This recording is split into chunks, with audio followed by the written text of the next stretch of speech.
یو هیواد خامخا نظام ولري، داسې نظام نه چې هغه د دروغو نه جوړ شوی وي.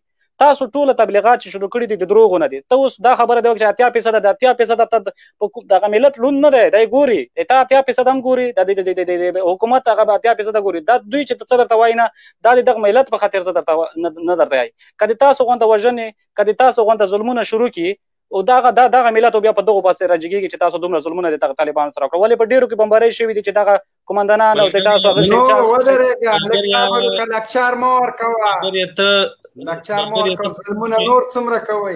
ملګرې ته په خوست کې په کوم ځای کې اوسېږې؟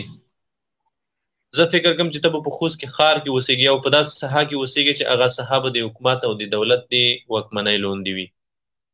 ته نه خبره یې، معلومات نه لرې، تو سره معلومات نشته. یعنی ته د کابل ادارې د وحشتونو د ظلمونو نه دومره ناخبره یې چې ته د ورځنیو جنایتونو نه خبره یې، په کورونو کې چې ماشومان په شهادت رسېږي د هغې نه خبره یې، د افغانانو په کورونو چې دغه سره انګریزان او د دوی ملیشې چپې وایي دې نه خبره یې.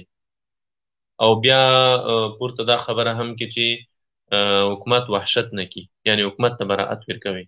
او ته یې چې زه په حکومت کې یم هم نه، نو حکومت کې شتون خدا معنا نه چې ته د توپک په غوړه وکړې چې ته په حکومت کې نه یم. په همدای تو د پوره کفایت کې ته شرعاً په دې حکومت په ټولو ظلمونو کې شریک یې، چې ته یې چې حکومت بمبارۍ نه کوي، حکومت خلک نه وژني، حکومت ته براعت ورکوي، ته د دوی په دا ټولو جنایاتو کې شریک یې.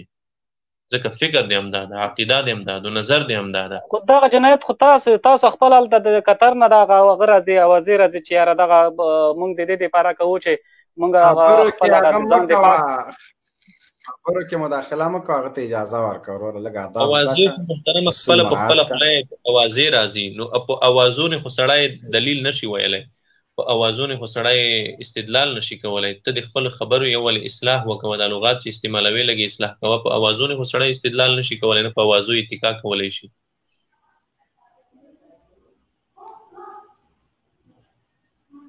څه شولې؟ زه موجود یم، تاسو وایئ چې تاسو اجازه را نه کوئ نو ما کې نه خلاصولې، ځکه تاسو خو موږ نه پرېږدئ. اجازه درکوو، خو ته سوال چې کوې په خبرو کې د چا مل وي، ځواب خو واضح خبرو کې مل ویږه. ملګریانو را سوال وکوه، څومره سوالونه چې کوئ سوال دې وکوه، خو خبرو منځ کې مل ویږه. چې کله زه ځواب شروع کړم بیا دې مایک بندوه. ما هم دغه سوال وکړو د جنرال صاحب پرې نه، خو د هغه ما دا سوال وکړو چې تاسو دغه مشران چې دي دغه په خپله اقرار کوي په خپله وایي، میډیا ته راځي، دوی په خپله خوله راځي، نو هغه کاپي نه جوړېږي چې دوی هغه جوړ کړي چې دوی د خبرو نه یعنې بل چا خبرې ځان سره ریکارډینګ کړي. نه، دوی په خپله خوله لګیا دي، مخامخ کیمرې ته راځي. اما که داسې یو لاسلیک یو سرمقاله خپره کړي، یعنې تو غوټه افترا د خبرو په سر کې دی، تو غوټه افترا دا وه، یعنې تو غوټ درویغ دی د دومره خلکو په مخ کې دا ویل چې تو ووایې چې طالبان نوی اسلام غواړي. یعنې ته دومره د تبلیغاتو د درویغو نه متاثره شوی یې چې په څرګنده مخامخ سترګې په سترګې د درویغ ویل، په دې لایف کې د درویغ ویل. ته ثابتولی شي طالب په کوم ځای کې ویلی دی چې زه نوی اسلام غواړم؟ تو ته مو چیلنج ده، او که ثابته دې کړه دولته هرڅه زه ته به نوره بحث نه سره کړو، دغه یوه خبر نه وي بحث وکړو. یعنې تاسې خپل ځون ته لږ متوجه شئ، په د خپل ګریوان کې لږ سر ټوټ کړئ چې موږ څه یایو او د کوم ځای نه تربیه شوي یو، د چا طرفه پیچکاري کیږو، او څومره د موږ په عقل او د موږ په فکر لوبې وال کیږي، څومره موږ د ګمراهۍ طرف ته سوق کیږو. ته په دا یوه لغات کې په دا یوه کلمه کې سوچ وکوه. یعنې تو دا ذهنیت جوړ شوی دی چې طالبان نوی اسلام غواړي. تو ته چا دا خبره کړې ده؟ اول دا خبره ثابته کړه، که ثابته نه کړه، چا چې دا خبره تو ته کړې وي د کومې رسنۍ نه دې اورېدلې وي، هغې مخ ته لیاړې ورته وکړه، هغې ته وایه چې ته درویغ دي، زه دې ګمراه کړی وم، زموږ په ذهن زموږ په فکر دې ملنډې والې وي. طالب په کوم ځای کې ویلي دي چې زه نوی اسلام غواړم؟ یعنې دومره تاسې تحریف کوئ، مخامخ سترګې په سترګې درویغ تاسې په سړي ورتړئ چې ولته ډاکټر صاحب یایي چې موږ د افغانستان لپاره نوی اسلامي نظام غواړو، تاسو یایي چې نوی اسلام غواړي. دومره لوی تحریف، دومره مخامخ سترګې په سترګې درویغ. نو ته اصلا یعنې زه ایمو تاسې توصیه دادو د یو ورور په حیث، د یو افغان په حیث، د یو وطندور په حیث چې تاسې ډېر سخت لوبول شوي یئ، ډېر سخت د تاسې په ذهن او فکر باندې لوبې وهل کېږي، د خپل افغانیت په خاطر، د خپل مروت په خاطر. لږ ځان ته متوجه شئ، لږ حقایق ووینئ، لږ دنیا ته رووځئ، لږ د دې مطبوعاتي جال نه بهر رووځئ، حقایق درک کئ، وګرځئ، په اطرافي سیمو کې وګرځئ.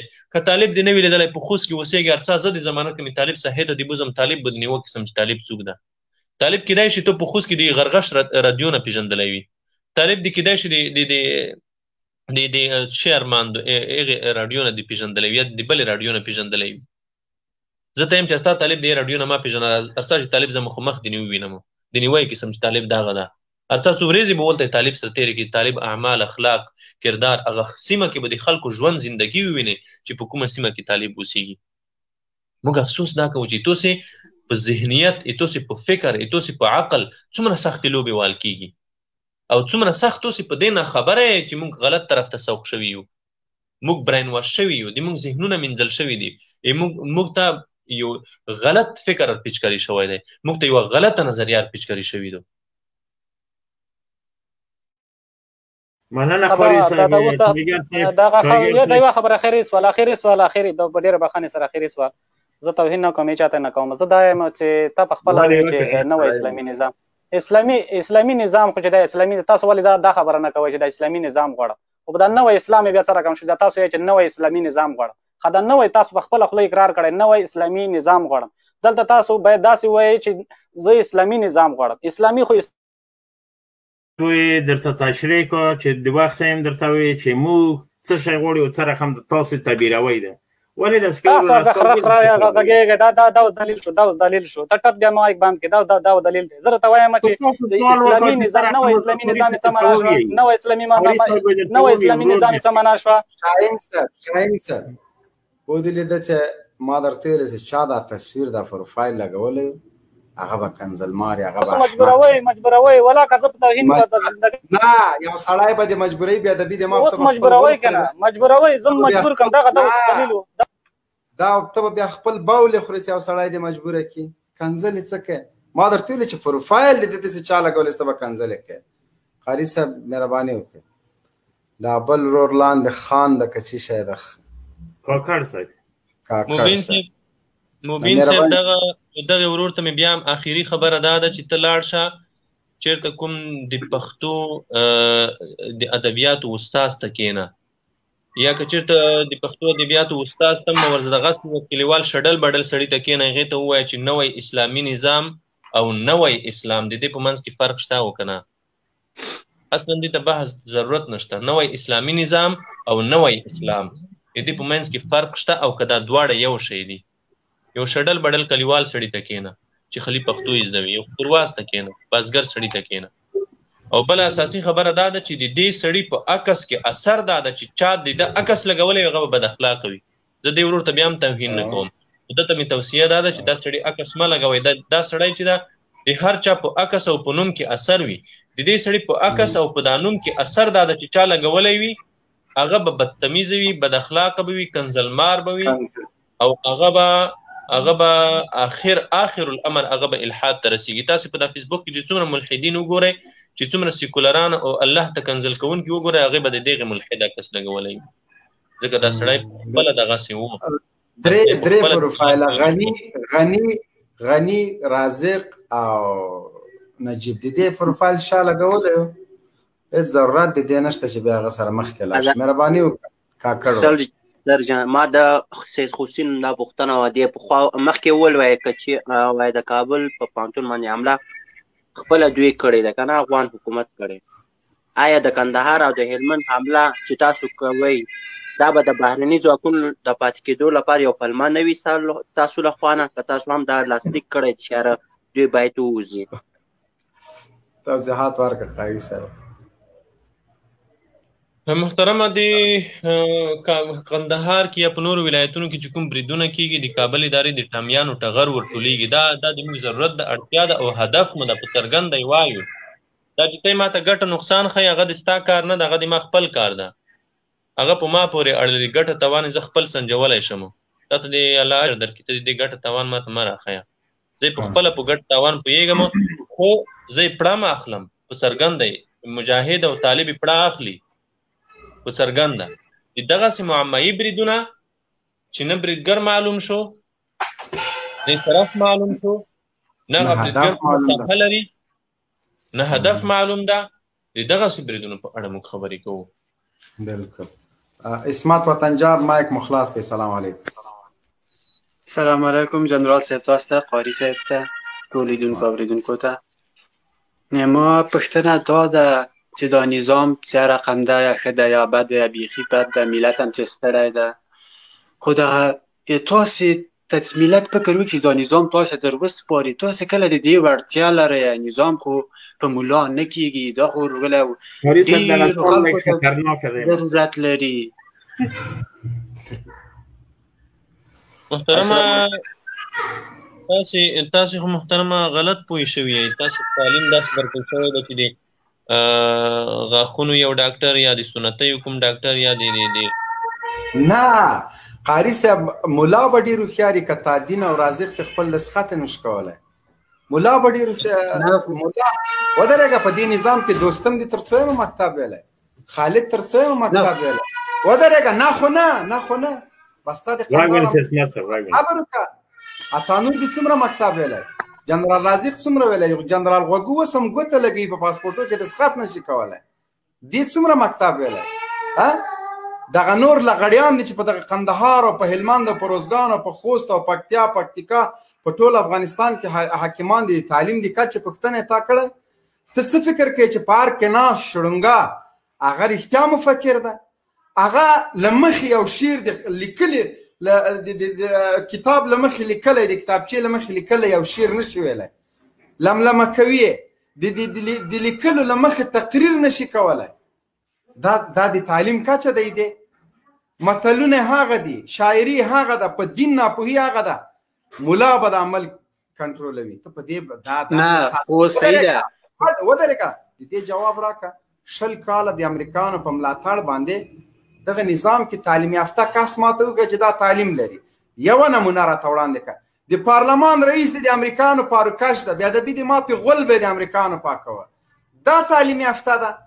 د ملا یو ګیره د بلا په دا ټول نظام ورګرځي. ملا 6 کاله په دې کابل کې امن راوسته، د قدرت جزیرې ختمې کړلې. هغه خلک یې تر کولا به وزغلول چې د افغان پیغلو سینې پرې کولې. دا ملا و چې کابل په افغانستان یو واحد افغانستان درته جوړ کړ. د ځوانانو په سرونو باندې میخ کوبیدنو، رقص مرده هر کیلومتر کې پاټکو. نن هماغه طالب چې په 1995 کې خلک ورته تږي وو، د طالب په دیدن پسې مړه کېده. نن ورشه په قندهار کې مفتوحه سیمې وګوره، بوډۍ مور راځي دی او مجاهد لاس کولی اوښکې تویوي چې ای کاش طالب جانه چې ته 10 ورځې مخکې راغلی وای. د ما د بچي په ژوندونې پوستکی راوویسته. ورشه د هغه خلکو په هغه لارو چې طالب قدم ږدي قندهار کې خلک د بوټونو پل ښکلوي. ورشه ته په دغه قندهار کې لرې به نه ځو سره. دغه ځایو ته تاسو لاړ شئ، تاسو د ولس نه پوښتنه وکئ. ولس طالب غواړي. ولس لکه څنګه چې په 1995 کې له وحشتونو او له ظلمونو، له بربریتونو او له خیانتونو نه پزې ته راغلی و، طالب ته یې غېږه خلاص کړه. نن ټول قندهار طالب ته لبیک وایي. د قندهار د احمدشاه ابدالي غېږه نن بیا یو ځل خپل اتلانو ته خلاصه کړې ده. ورشه هغه څوک چې د امریکا زیره خوارو تی وګوره چې په کم حالت کې دي. هغه غوږو چې اوس یې مونږ ګیر کړو چې په غوږ کې اذان خطا کړو، چیرته دي؟ دغه ملت څومره تاسو تراژیکېږي. ملا بلا د ملا د نوم در په سر کې دغه نوم د ما درته ویلي دا وطنجار او وطن چی شه دا نومونه چې خو دغه بیا منطقي. دا ملا مې دی واورېدې، خبرې مې دی واورېدې، مبینه خبرې مې دی واورېدې. ملا درته انسانیت ښودلی، ملا درته سړیتوب ښودلی. که دا ملا نه وای نن به د تام د یهودو د نصاراو د صلیبیانو حالت چې نه خور پیژني نه مور پیژني. ملا ده چې تا ته لباس ښودلی چې په دغه رقم لباس واغونده. کنې اوس به تا مې و د شاخه پتلون را ځوړند کړی، نیکټایي به دې اچولی، ګیرې به دې چپتراش کړیلی. دا ملا ده چې نن د دغه عصر فرعونیان په ټکنالوژیو په وسلو سمبال خونخواري یهودان یې درته مات کړه، صلیب لښکر یې درته مات کړلی. دا درېیمه امپراتوري ده په دغه یوه پیړۍ کې چې ملا یې درته ماتوي. ملا نور ملا نه پوهېږي. دغه ملا و چې په قطر کې د نړۍ سیاستوال د نړۍ ډیپلوماتان یې درته مات کړه. په مذاکراتو بهیر کې دې ونه لیده څومره منډې ووهلې، څومره پروازونه یې وکړه. دا خبرې مه کوه. ملا پر هېڅکله ملا څه ده؟ ملا ورشه دغه مفکر صاحب د یو سورت د قرآن کریم نشي ویلی، یو حدیث نشي ویلی، بسم الله تر آخره نشي ویلی. ملا ته ورشه. ملا هغه ملا نه ده. مولا د دې نړۍ امپراتوران درته چپه کړي دي، ته ورسه چې مولا درته ودرېږي 3 ساعته په انګلیسي تقریر درته وکړي. لیونیه که همداسې نه ده قاري صاحب؟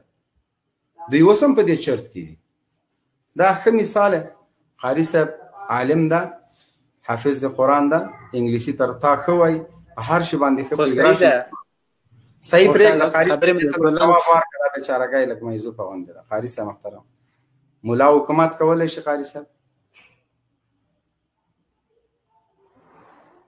قاري صاحب محترم، قاري صاحب غږ نه اوري، غږ یې نشته. خو ښه صحیح لیونیه بیا خل مه غږېږه. نن که سبا یې په هر کې درته وروره ګله همدغه شخبرې ته ملایان به ناست بیا به څه کوې؟ را روان دي، غمې مه کوه، چرت نه وهې.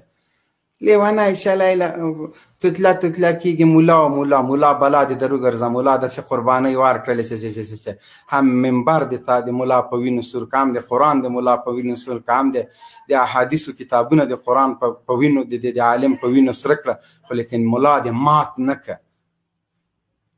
زه یې مړیه دغه د راغی مولا صاحب. دا انجینر صاحب دا سړی پوهېږي که دا لیون غرت ښځه د دې مرداګو مولو غیم، د بشاره په مولو، د رازیل مولو، د خنزیر مولو. دا هغه صبر وکړه د هغه مولا به دې ودرېږه، د هغه مولا به دې انشاءالله کار در برابر کړي. هېڅ شرط مه وهه. ښځه در باندې طلاقه ده، نکاح دې له سره وکړه. نو یو څوک چې ملا ته کنځل کوي، که دا ملا نه وای د تا د مور نکاح د پلار سره نه وای تړلی، پاک صفا رامي به راغلی وي. دا ملا چې د تا په غوږ کې اذان نه وای کړی، بې اذانه به بې کلمې به پیدا وي. نو ته چې ملا ته کنځلې کوي، ته ولې امریکا ته کنځلې نه کوي؟ خدای دې ولې وکړي ډالر وکړي. دا نه امریکایي ته ولې کنځلې وکړي؟ حق دې د کنځل له امریکایي سره څه شی ده؟ ملا ته کنځلې کوې، ملا ته بد وایي، خو ښځه خو دې لاړه دا اوس در باندې په طلاق غلیظه باندې ختم شو کار دی. ته ملا ته دومره سپک ګورې، اول خو ته مسلمان نه یې، ځکه ملا ته دومره بده لهجه کارول دا د مسلمان کار نشي کېدلی. ملا العلماء ورثة الانبیاء، ملا ته په بده سترګه مه ګوره. دومره غلیظ دا بعد ذلك زنیم عتل بعد ذلك زنیم کې دا ټول دا رامیان دي. که رامیان نه وای ولا که عالم ته کنځا کړی وای، جایبد ورته ویلي وای. عالمان خو د سر تاجونه دي. او دا وخت چې دی په مړه شي بیا نو چیغې ویله ملا ته ورسره چې دی موږ فاتحه وایي، که والله چې هغه ملا د تا فاتحه ته خو درځي نه، اول خو چې درشي هغه ملان به هم درشي، درباریان هغه هم ختم دي. تاسو وشرمېږئ، د خدای دپاره څه حال هم په ځان نکلولی. دغه ملا چې نه وایي چې مور نکاح دې نه وایي تړلی، د ښځې نکاح دې نه وایي تړلی، مطلق په تا باندې ښځه حرامه ده. اوس چې کور ته ننوځي او ښځې ته هېڅ مه ګوره، ته ملا ته کنځل کې نکاح هغو درته تړلې ده، نه ټرامپ نه بل خدای مو خوار نه دلیل نه شی طرف خیز وای ملا ته کنځل وکړي. تا جنجال د ما سره دی، ملا سره دی، تا څه جنجال؟ شاهین صاحب محترم، زه به د ملا یو هغه ورته ووایم چې وای ازادي مو ترېنه واخیسته په نره، ازادي مو ترېنه واخیسته په نره، ای د تورو خاورو لاندې قلندره، سر راپورته که ملا محمد عمره، سر راپورته کړه په مونږ باندې اختر دی، په هیواد د ازادۍ ختلی لمر دی، خپل مو کلی خپل جماعت خپل مو منبر دی، او تکبیر د تور پټکي ملا برادر دی. مولا نجار دی، مولا له نوم نجار. دغه مولاو کنې تا خو امریکانو ته ښځې بیسونو ته وروستل، دغه مولاو چې ورمېږي در باندې مات که چې دا بې ناموسي مه کوه. ته خو خپل خور سره د زنا کوه، خو ملا منې کولې، ځکه دې تا ملا ته داسې زړه ډاک ده. طلاقي الله دې ذلیله که، رسوا شي، تر دغه نور رسوا شي. ته دغه هم چې رانیولی د دې په غوږ کې د اذان چا ورخطا کړی ده، مرګ کې به د جنازه یې چې انجینر صاحب د غوږ کې به بیا څوک اذان ورخطا کوي. اسلامي شاعر سره خو دومره نابلده هستئ چې والله که په هېڅ خبرې. انجینر صاحب مهرباني. بسم الله الرحمن الرحیم. ستر جنرال صاحب، بلبل جنرال صاحب، زمونږ د زړه ستر جنرال صاحب شاهین وردک صاحب، قاري صاحب، سعید خوستی غږ به ماوري انشاءالله. قاضي صاحب محترم، دا شیر محمد افغان ورور، ټولو ته سلامونه او احترامات وړاندې کوم. څوک چې دا سټډیو ګوري الله دې وکړي چې ټول خوشحاله وي او کامیاب اوسئ. دا نننۍ موضوع باندې بس دومره ووایم چې دوی پروګرام چې دا ټولو میډیا ورباندې اوس تبصرې وکړلې، دوی هغه کاذبې میډیا هم په دې باندې تبصره وکړله چې دا هدف هغه د ایران سفیر و او دانش ورته روان و. دانش ته دعوت ورکړی و چې دانش راسي، نو د سرور دانش دپاره داعشیانو دغه پروګرام جوړ کړ چې سرور دانش ختم کړي او داعشیان او دوی چې دوی په خپل ځان دپاره دا داعشیان دوی څه لپاره استعمالوي؟ دوی چې وغواړي که په دې خپلو کې اشرف غني او د دانش په منځ کې مشکل راغلی دی، هماغه موضوع باندې چې مخکې د په منځ کې وه، اوس غواړي په دې طریقه باندې دانش ختم کړي او داسې بله ورځ باندې به له خیره سره همدغه د بیا عقل چې دا د قرآن نسي لوستلی امرالله صالح دې د ختمېدو روان دی انشاءالله. دوی په خپلو کې شروع کړي د اوس یو بل وژني انشاءالله او وژني په همدغو داعشیانو باندې همداسې نورو مزدورانو باندې. نو هیڅ کله یو مسلمان یو مجاهد په داسې یو پانتون باندې یا په درسخانو باندې یا په هغه ځایونو باندې چې هغه ځای نه د علم نور راجګېږي هغه ځای باندې کله هم مجاهدین حمله نه کوي. دغه پانتون د افغانستان د افغانانو ده، دا پانتون موږ او تاسې ده، دا پانتون د هغه چا نه ده چې هغه د افغانان په وینو کې لړل غواړي، دا د هغه چا نه ده چې هغوی بچان په بهر کې درسونه وایي، دا د هغه چا پانتون نه ده چې هغوی خپل بچان بهر کړي دي او دوی په افغانستان ته راغلي افغانستان په وینو باندې لړي. ټول افغانان په دې خبر دي او انشاءالله چې زر بجې همدوی نه خپله باره راسه زه دې نه سم جګولی شاهین صاحب ښه او ډېر زر به انشاءالله ټول په دې خبر دغسې کارونه یا دغه کارونه یا کوي او د حکومت په مټو باندې کوي او حکومت غواړي چې خپل کې یو بل وژني نو په دغه خلکو باندې وژني. نو ټول افغانان خبر دي او خبر دي سي هیڅ کله هم مجاهدین داسې کار نه کوي، طالبان داسې کار نه کوي او نه به یو عالم داسې کار وکړي. او څوک چې عالمان ته بد وایي هغه خدای شرمولی دی، هغو ته خو زه اوس نه یم چې دوی حلالیان ځکه نه دي چې که د مور نکاح پلار سره ملا تړلی وي نو کله به هم دی ملا ته بد ونه وایي. که د په غوږ کې د اشرف غني غوندې اذان څڅولی دا به ورته ملا څڅولی، ځکه چې دا چې ارامیان خو اذانونه نشي څڅولی، نو بیا به دوی کله هم د عالم بده نه وویلی.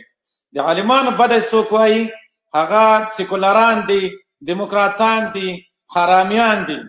چې حرامي نه وي او له خپل مور او پلاره پیدا وي په والله که دی کله هم د عالم بده وایي، ځکه دی په دې پوهېږي چې العلماء ورثة الانبیاء العالم فی قوم کالنبي فی امتی. نو د علما چې دي دا خو د ټول امت رهنمایان دي، دا د رسول الله صلی الله علیه وسلم وارثان دي. څنګه عالم نوم تاسې په بې احترام اخلئ؟ څنګه یو عالم پسې داسې خبره کوي چې هغه په خوله باندې نه راځي؟ نو الله دې دوی ته هدایت وکړي، که هدایت ورته نه کړي الله دې موږ او تاسې ډېر زر اخلاص کړي چې دا خپل ښکلی افغانستان اسلامي افغانستان موږ او تاسو ته په لاس راشي. جنرال صاحب مایک دې بند ده. جنرال صاحب مایک دې بند. یا وضاحت ورکوم د حق پلویانو په نوم باندې دغه پیج دا موږ پورې هیڅ تړاو نه لري. د موږ لایف خپرونه د دوباره لایف کړې ده، 1400 کسان ورته ناست دي، خپل دغه عمل نه دی واوړي، اخطار یې بولي، نصیحت یې بولي، ورورګروي یې بولي. کنې هغه بل پیج هم چې د جنرال مبین په نوم جوړ شوی د موږ لایف بار بار د ملګرو به د لایف وخت ده به شیر کوه، نو بیا پیج ورته له منځه وړو. اخرنی اخطار د حق پلویانو په نوم دغه پیج تصویر دومره غلطه استفاده د چا له نوم نه مه کوئ. تصویر هم د ما لګولی ده، پیج هم لایف هم د موږ هلته دوباره د لایف کړی ده. نو دا د موږ د ملګرو دپاره د موږ دپاره دا بالکل بد اخلاقي ده چې تاسو یې کوئ. او دغه پیج که آینده دپاره داسې عمل ده وکړه نو بیا به انشاءالله موږ خپله